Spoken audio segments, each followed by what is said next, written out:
Good day, I'm Lorraine Mendez, and this is your JIS News for Tuesday, June 8. Prime Minister Andrew Holness is calling on private developers to join government's drive to increase housing solutions for Jamaicans. The state is currently on a 5-year program to build 70,000 houses for all income brackets. The government's commitment has to be paired with the entrepreneurial skill. And so we want to invite the private sector to pay more attention to the element of the housing market, that segment of the housing market, that it's either low income, affordable income, or young professionals. Mr. Holness made the call Saturday as he broke ground for the Hambani Estates housing development along Bamboo Avenue in St. Andrew. The investment is expected to employ 200 persons during the building phase. The luxury-gated complex by First Rock Capital Holdings consists of 12 4- and 5-bedroom units, complete with its own private swimming pool, solar water heater, and water tank.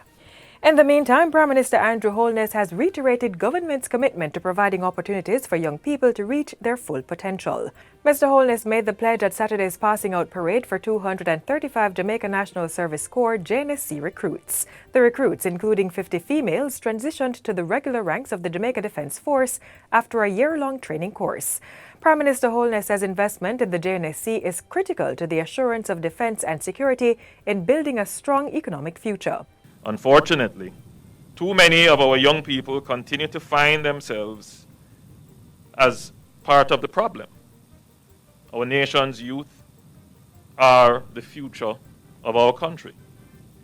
If we are to reduce the high levels of crime and violence in Jamaica, we must productively and positively engage our youth so that they do not become targets for recruitment by gangs or fall prone to other types of criminal activities.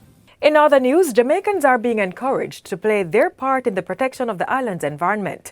The call came from Minister of Housing, Urban Renewal, Environment and Climate Change, Pernell Charles Jr., as he took part in a mangrove replanting exercise on Friday. It's going to protect our coastline while also protecting the biodiversity. So we encourage all Jamaicans to become involved. Part of our objective is to raise awareness and bring attention and focus to how you can play your part at your home, at your school, and in your community to really make the environmental sustainability of our country a priority for all. 20 mangrove seedlings were planted along the Palisadoes Port Royal protected area. It's part of the National Environment and Planning Agency's 20th anniversary, which coincides with National Environmental Awareness Week and World Environment Day, celebrated under the theme Ecosystem Restoration.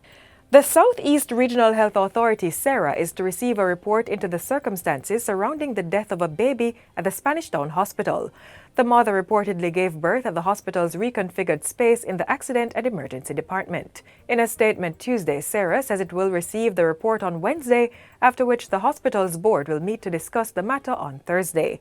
In the meantime, Spanish Town Hospital's Senior Medical Officer Dr. Jacqueline Wright-James says based on preliminary findings, clinical procedures were followed. Dr. Wright-James adds that the hospital's management is now conducting Phase 2 of its investigation. While offering condolences to the bereaved family, SERA has also arranged grief counseling. The Island Traffic Authority ITA has set plans in motion to acquire 4 driving simulators for its driver's license yard test. Portfolio Minister Robert Montague says the simulators will ensure that people have control over the vehicle before allowing them to go on the roads. Mr. Montague says the ITA is also continuing with its solar lighting upgrades at depots across the island, as well as the digitization of its records. Plans are also far advanced to geofence vehicles that are to be examined by the authority. We are excited about the new plans that are in place. We will continue to build out the new structure of that body while we continue to implement innovative plans. And finally, the Ministry of Health and Wellness is reporting that 83% of workers engaged at its Vaccination Blitz sites have been fully compensated. The ministry's disclosure follows media assertions that workers, including public health nurses, are yet to be paid or were underpaid. 4,000 persons have been engaged as Vaccination Blitz workers on a stipend basis since March. In a statement Tuesday, the ministry says a technical glitch in the payment system was responsible for persons only receiving part payment. The matter is currently being rectified, with most persons already receiving the correct pay.